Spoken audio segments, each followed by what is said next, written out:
ಪ್ರೀತಿಯ ವೀಕ್ಷಕರಿಗೆ ಶಂಕರಾನಂದ ಟಿವಿಗೆ ಸ್ವಾಗತ ಸುಸ್ವಾಗತ. ಇವತ್ತಿನ ವಿಡಿಯೋನಲ್ಲಿ ಶನಿ ಗೋಚಾರ ಫಲ 2025 ಯಾವ ರೀತಿಯಾಗಿದೆ ಅನ್ನುವಂತಹ ಮಾಹಿತಿಯನ್ನು ತಿಳ್ಕೊಳ್ಳೋಣ. ಅದಕ್ಕಿಂತ ಮುಂಚಿತವಾಗಿ ಯಾರಾದರೂ ಶಂಕರಾನಂದ ಟಿವಿಯನ್ನು ಸಬ್ಸ್ಕ್ರೈಬ್ ಮಾಡಿಕೊಂಡಿಲ್ಲ, ಫಾಲೋ ಮಾಡ್ತಿಲ್ಲ ಅಂದರೆ ಫಾಲೋ ಮಾಡಿ, ಸಬ್ಸ್ಕ್ರೈಬ್ ಮಾಡ್ಕೊಳ್ಳಿ. ನೆಕ್ಸ್ಟ್ ಅಪ್ಲೋಡ್ ಮಾಡುವಂತಹ ವಿಡಿಯೋಗಳು ನಿಮಗೆ ನೋಟಿಫಿಕೇಷನ್ ಮುಖಾಂತರ ಬಂದು ತಲುಪತ್ತೆ. ಹೊಸ ಮಾಹಿತಿಗಳನ್ನು ತಿಳ್ಕೊಳ್ಳೋದಕ್ಕೆ ಸಾಧ್ಯವಾಗುತ್ತೆ ಅಂತ ತಿಳಿಸ, ಶನಿ ಅಂತ ಹೇಳ್ತಾ ಇದ್ದ ಹಾಗೆ ಪ್ರತಿಯೊಬ್ಬರಿಗೂ ಭಯವಾಗುತ್ತೆ. ಈಗ ಪ್ರಸ್ತುತ ಶನಿಯ ಪೀಡನೆಯನ್ನು ಅನುಭವಿಸ್ತಾ ಇರತಕ್ಕಂತಹ ರಾಶಿಗಳು ಅಂತ ಬಂದ ಸಂದರ್ಭಕ್ಕೆ ಪ್ರಥಮವಾಗಿ ನಮಗೆ ಅಷ್ಟಮ ಶನಿಯ ರೂಪದಲ್ಲಿ ಕರ್ಕಾಟಕ ರಾಶಿಯವರಿಗೆ, ಪಂಚಮ ಶನಿಯ ರೂಪದಲ್ಲಿ ತುಲಾ ರಾಶಿಯವರಿಗೆ, ಅದೇ ರೀತಿಯಾಗಿ ಅರ್ಧಾಷ್ಟಮ ಶನಿಯ ರೂಪದಲ್ಲಿ ಅಂದರೆ 4ನೇ ಮನೆ ಶನಿಯ ಪೀಡೆಯ ಸ್ಥಾನದಲ್ಲಿ ವೃಶ್ಚಿಕ ರಾಶಿಯವರಿಗೆ, ಮಕರ, ಕುಂಭ, ಮೀನ. ಮಕರ ರಾಶಿಯವರಿಗೆ ಕೊನೇ ಹಂತದ 7.5 ಭಾಗ, ಕುಂಭ ರಾಶಿಯವರಿಗೆ ಈ ಒಂದು ಶನಿಯ ಸಂಚಾರ ಆಗೋದ್ರಿಂದ ಮಕರ ರಾಶಿಯವರಿಗೆ ಒಂದು ಸಂಪೂರ್ಣವಾದಂತಹ 7.5 ಯೋಗ ಮುಗಿದು ಹೋಗುತ್ತೆ. ಕುಂಭರಾಶಿಯವರಿಗೆ ಕೊನೆ ಹಂತದ 7.5 ಭಾಗ, ಮೀನರಾಶಿಯವರಿಗೆ ಗರ್ಭಶನಿ ಅಂದರೆ ತನ್ನ 7.5 ವರ್ಷದಲ್ಲಿ 2.5 ವರ್ಷ ಮುಗಿಸಿ ತನ್ನ ಮುಂದಿನ ರಾಶಿಗೆ ಸಂಚಾರ ಮಾಡ್ತಾನೆ. ಗರ್ಭಶನಿ ರಾಶಿಯಲ್ಲಿ ಜನ್ಮಶನಿಯ ರೂಪದಲ್ಲಿ ಸಂಚಾರ ಮಾಡ್ತಾನೆ. ಹಾಗಾಗಿ ಈ ಒಂದು ವಿಚಾರಗಳಲ್ಲಿ ಗಮನಿಸೋದಾಯಿತು ಅಂತ ಹೇಳಿದ್ರೆ, ಶನಿ ಪೀಡನೆಯಿಂದ ಅತ್ಯಂತ ವೇಗವಾಗಿ ತನ್ನ ಒಂದು ಶನಿಯ ಕಪಿಮುಷ್ಟಿಯಿಂದ ತಪ್ಪಿಸ್ಕೊಳ್ತಾ ಇರುವಂತಹ ರಾಶಿಗಳ ಬಗ್ಗೆ, ಅವುಗಳಿಗಾಗುವಂತಹ ಪ್ರಭಾವಗಳ ಬಗ್ಗೆ, ಯಾರಿಗೆ ಒಳ್ಳೆಯದಿದೆ ಯಾರಿಗೆ ಕೆಡುಕಿದೆ ಅನ್ನೋದನ್ನೆಲ್ಲ ಸಹ ತಿಳ್ಕೊಳ್ತಾ ಹೋಗೋಣ.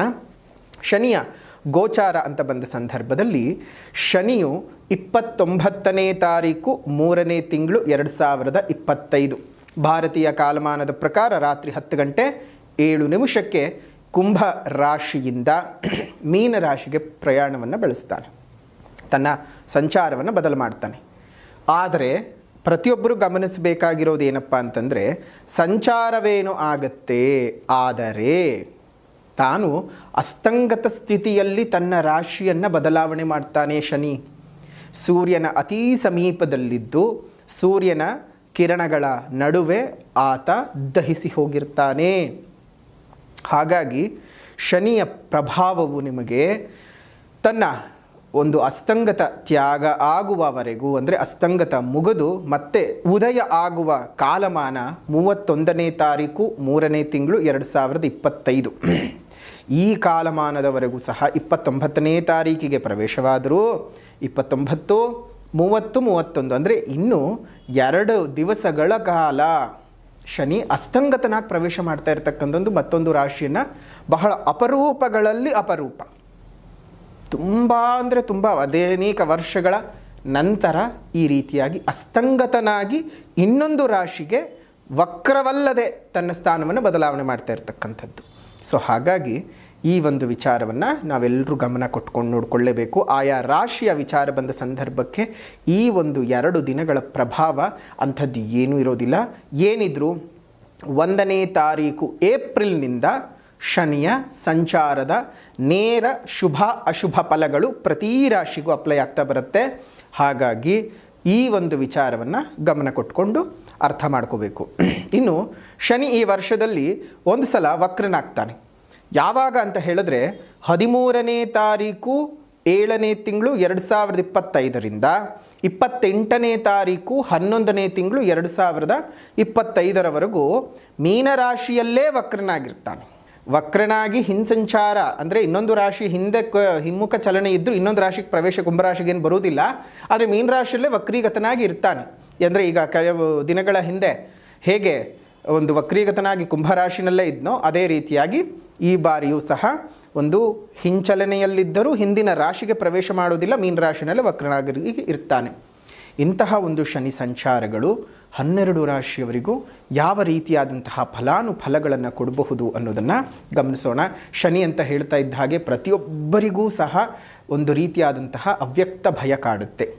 ಆ ಅವ್ಯಕ್ತ ಭಯ ಯಾವ ರೀತಿಯಾಗಿ ಇರುತ್ತೆ ಅಂತ ಹೇಳಿದ್ರೆ, ಏನೋ ಆಗೋಗುತ್ತೆ ನಮ್ಮ ಜೀವನಕ್ಕೆ. ಶನಿ ಅಂದ್ರೇ ಒಂದು ರೀತಿ ಸುಡು ಸುಡು ಬಿಸಿಲಲ್ಲೂ ಮೈ ಚಳಿ ಬಂದು ಕಂಬಳಿ ಹೊತ್ಕೊಳ್ಳುವಂಥ ಪರಿಸ್ಥಿತಿ.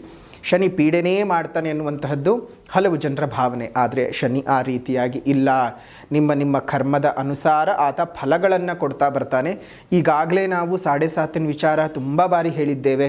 ಅದೇ ರೀತಿಯಾಗಿ ಒಂದು ಅರ್ಧಾಷ್ಟಮ ಶನಿ ಆಗ್ಬೋದು, ಪಂಚಮ ಶನಿ ಆಗ್ಬೋದು, ಬೇರೆ ಬೇರೆ ರೀತಿಯಾಗಿರ್ತಕ್ಕಂತಹ ಅಷ್ಟಮ ಶನಿಗಳ ಪೀಡೆಗಳಾಗಿದ್ದಿರಬಹುದು. ಎಲ್ಲ ಒಂದು ವಿಧಾನಗಳ ಬಂದಾಗೂ ನಿಮ್ಮ ಒಂದು ಜಾತಕದ ಅನ್ವಯ ಶನಿಯ ಒಂದು ಗೋಚಾರದ ಫಲ ಮತ್ತು ಜಾತಕದ ಫಲ ಎರಡೂ ಬೇರೆ ಬೇರೆ ರೀತಿಯಾಗಿ ಅನ್ವಯವಾಗುತ್ತೆ ಅನ್ನೋದನ್ನು ಸಹ ನಾವು ನಿಮಗೆ ತಿಳಿಸ್ಕೊಟ್ಟಿದ್ದೀವಿ. ಆದರೂ ಏನೋ ಒಂದು ಭಯ. ಕುಂಭರಾಶಿಯವರಿಗೆ ಶನಿ ಗೋಚಾರದ ಫಲ ಯಾವ ರೀತಿಯಾಗಿದೆ ಅನ್ನೋದನ್ನು ಗಮನಿಸೋಣ. ವೀಕ್ಷಕರೇ, ಎಲ್ರಿಗೂ ಗೊತ್ತಿದೆ ಕುಂಭರಾಶಿಯವರಿಗೆ 7.5 ನಡೀತಾ ಇದೆ. ಗರ್ಭಶನಿ ಮುಗಿದು 7.5ನ 3ನೇ ಹಂತಕ್ಕೆ ಕಾಲಿಡ್ತಾ ಇದ್ದೀವಿ, ಅಂದರೆ ಕೊನೆಯ ಭಾಗಕ್ಕೆ ಕಾಲಿಡ್ತಾ ಇದ್ದೇವೆ ಅಂತ ಎಲ್ರಿಗೂ ಗೊತ್ತಾಗಿದೆ. ಸೊ ಹಾಗಾಗಿ ಈ ಕೊನೆಯ ಸಂದರ್ಭದಲ್ಲಿ ಹೇಗಿರಬಹುದು ಅನ್ನೋದನ್ನು ಗಮನಿಸೋದಾಯಿತು ಅಂತಂದರೆ, ಶನಿಯು ಇಲ್ಲಿ ನಿಮ್ಮಿಂದ 2ನೇ ಮನೆಗೆ ಹೋಗ್ತಾ ಇದ್ದಾನೆ. 2ನೇ ಮನೆಯ ಅಧಿಪತಿಯು ಕುಂಭರಾಶಿಯ 2ನೇ ಮನೆಯ ಅಧಿಪತಿಯು ಈಗ ಪ್ರಸ್ತುತ ಸ್ಥಿತಿಯಲ್ಲಿ ವೃಷಭ ರಾಶಿ ಅಂದರೆ ನಿಮ್ಮಿಂದ 4ನೇ ಮನೆಯಲ್ಲಿದ್ದಾನೆ. ಆ ಒಂದು ರಾಶಿಗೆ ಶನಿಯ ಪ್ರವೇಶವಾಗ್ತಾ ಇದೆ. ಹಣಕಾಸಿನ ವಿಚಾರಗಳಲ್ಲಿ ನಿಮಗೆ ತೊಂದರೆ ಆಗೋದಿಲ್ಲ, ವಿಳಂಬ ಆಗ್ತದೆ. ಇವತ್ತು ಬರಬೇಕಾಗಿರೋದು ಮುಂದಿನ ವಾರಕ್ಕೆ ಬರುವಂಥದ್ದು ಬರುತ್ತೆ, ಗ್ಯಾರಂಟಿಯಾಗಿ ಬರುತ್ತೆ, ಆದರೆ ವಿಳಂಬ ಆಗ್ತಕ್ಕಂಥದ್ದು. ಆ ರೀತಿಯಾದ ಒಂದು ಪ್ರಭಾವವನ್ನು ನೋಡಬೇಕಾಗುತ್ತೆ. ಅದರ ಜೊತೆಗೆ 12ನೇ ಮನೆಯ ಅಧಿಪತಿಯು ಧನಸ್ಥಾನಕ್ಕೆ ಬಂದಿರತಕ್ಕಂತಹದ್ದು. ಈ ಒಂದು ವಿಚಾರದಲ್ಲಿ ನಿಮಗೆ ಈ 12ನೇ ಮನೆಯ ಅಧಿಪತಿ ಧನಸ್ಥಾನಕ್ಕೆ ಬಂದ ಸಂದರ್ಭದಲ್ಲಿ ಖರ್ಚುಗಳು ಸಹ ನಿಮ್ಗೆ ಹಾಗೆ ಜಾಸ್ತಿ ಆಗ್ತಾ ಹೋಗುತ್ತೆ. ಆದಾಯನೂ ನಿಮ್ಗೆ ಹಾಗೆ ಬರ್ತಾನೆ ಹೋಗುತ್ತೆ. ನಿಮ್ಗೆ ಆದಾಯ ಜಾಸ್ತಿ ಅಂತ ಖುಷಿ ಪಡ್ತೀರೋ, ಆದರೆ ಹೆಚ್ಚಿನ ಆದಾಯ ಬಂದದ್ದು ಹಾಗೆ ಖರ್ಚಾಗೋಯ್ತು ಅಂತ ಸಂಕಟವನ್ನು ಪಡಬೇಕೋ ಗೊತ್ತಾಗೋದಿಲ್ಲ. ಆ ಪರಿಸ್ಥಿತಿ ಬಂದ್ಬಿಡತ್ತೆ. ಜೊತೆಗೆ ನಿಮ್ಮ ಮೇಲೆ ಒಂದು ಪಾಸಿಟಿವ್ ಪ್ರಭಾವಗಳು ಸಹ ಬೀರ್ತಾ ಹೋಗುತ್ತೆ.